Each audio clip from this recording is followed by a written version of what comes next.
Hi, my name's David Lamb.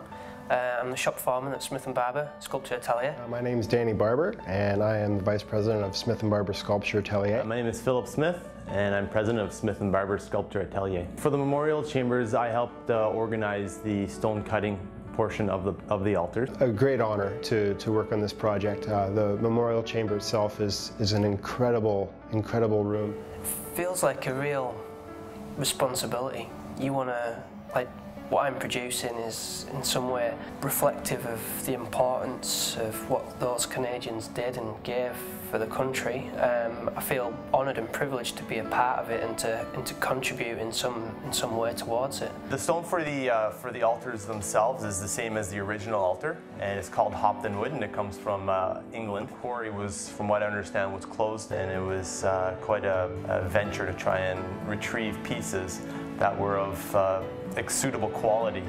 And I guess that took a bit of time and effort to try and get those pieces out and have them sent to Canada. They just look around the room. The battle scenes that are carved into the walls are just amazing. They're shallow relief, but incredible depth and perspective in the way that they're carved, and just the details. Every inch of the room is a stonecarver's dream. For me, the responsibility of working all those stones so accurately and so finely, with such high attention to detail, the pressure was on from start to finish. There wasn't really one operation where I felt I could really relax, because I couldn't.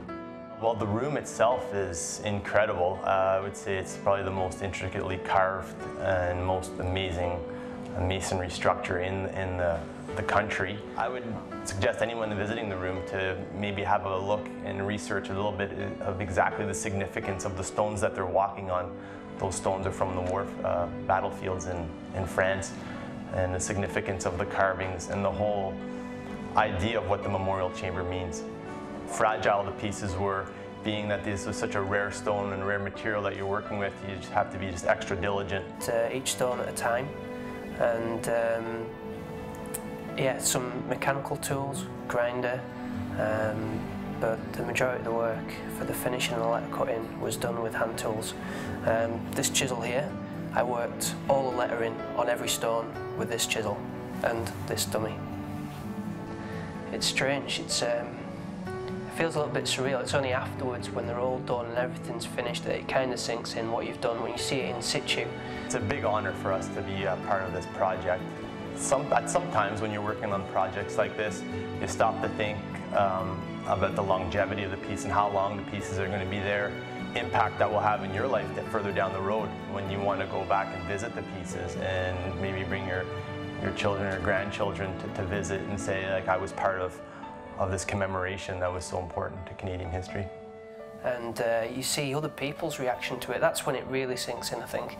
When you see people shocked or moved by what you've done, it's the most rewarding feeling for a craftsman to sort of see and know that his work's appreciated, and it's incredible.